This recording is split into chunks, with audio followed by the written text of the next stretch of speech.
कोमल चुड़ैल बहुत ही शातिर और धोखेबाज चुड़ैल थी। शैतान को खुश करने के लिए वो इंसानों को पकड़कर उन्हें एक गुलदस्ते में बदल देती थी। उसे शैतानी ताकत हासिल करने के लिए 100 गुलदस्तों की जरूरत थी। एक दिन राकेश अपने स्कूटर पर बैठकर कहीं जा रहा था। तभी कोमल चुड़ैल एक सुंदर लड़की का रूप धारण करके रास्ते पर खड़ी हो जाती है। अरे, इतने सुनसान रास्ते पर ये लड़की क्या कर रही है? राकेश कोमल चुड़ैल के पास अपना स्कूटर रोक देता है। मेरा नाम कोमल है और मैं पास के इलाके में रहती हूँ। क्या आप मुझे मेरे घर तक पहुँचा देंगे? हाँ, क्यों नहीं, बैठ जाओ मेरे पीछे स्कूटर पर। राकेश कोमल चुड़ैल को अपनी स्कूटर पर बिठाकर वहां से चल देता है। काफी देर चलने के बाद राकेश कोमल चुड़ैल के घर पहुंच जाता है। कोमल राकेश को बैठने के लिए कहती है और उसके लिए चाय बनाने चली जाती है।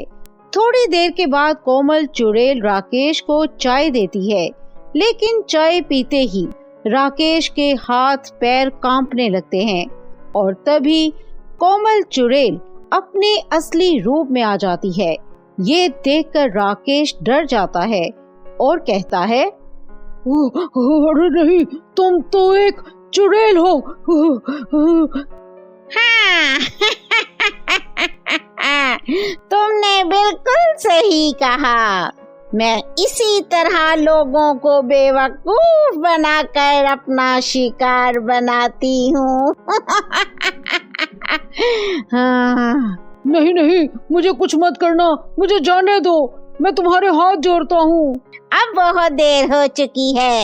ये चाय काले जादू से बनी थी, अब तुम गुलदस्ते में बदल जाओगे। अगले ही पल राकेश एक गुलदस्ते में बदल जाता है। इस तरह कोमल चुड़ैल अपना रूप बदलकर लोगों से लिफ्ट मांगती और फिर इन्हें अपने घर ले जाकर गुलदस्ते में बदल देती थी। अब बहुत जल्द मेरे पास 100 इंसानी गुलदस्ते जमा हो जाएंगे। फिर शैतान मुझे इस दुनिया की सबसे शक्तिशाली चुड़ैल बना देगा। दूसरी तरफ अचानक राकेश के लापता होने की वजह से उसकी पत्नी परेशान हो जाती है। फिर काफी खोज करने के बाद नीलम को कोमल चुड़ैल के बारे में पता चलता है कि वो लोगों को पकड़ कर ले जाती है। नीलम कोमल चुड़ैल को ढूंढते हुए जंगल में बने उसके घर तक पहुंच जाती है। ए लड़की, तू कौन है और यहाँ क्या कर रही है मेरे घर में? मैं जानती हूँ तुमने मेरे पति को पकड़ रखा है। देखो, तुम मेरे पति को छोड़ दो। मेरे पति के अलावा मेरा इस दुनिया में कोई नहीं है। तेरी इन बातों का मेरे ऊपर कोई फर्क नहीं पड़ने वाला।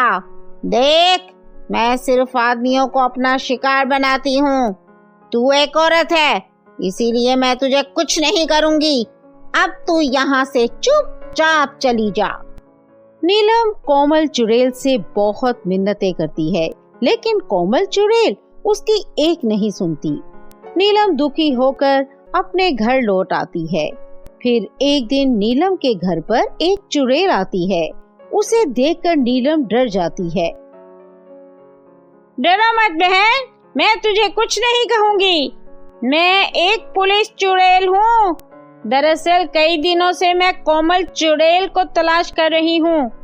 चुड़ैलों की दुनिया में उसके नाम का वारंट निकला है। वो तो एक बहुत बुरी चुड़ैल है, बहुत बुरी। हाँ, तुमने सही कहा, लेकिन मैंने सुना है तुम एक बार कोमल चुड़ैल से मिल चुकी हो। अगर तुम उसे पकड़वाने में हमारी मदद करोगी तो मैं तुम्हारे पति को उसकी कैद से आजाद करवा दूंगी।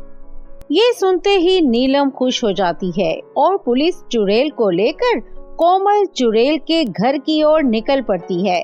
उधर कोमल चुड़ैल सभी गुलदस्तों को एक गाड़ी में भरकर शैतान की गुफा की तरफ जाने की तैयारी कर रही होती है।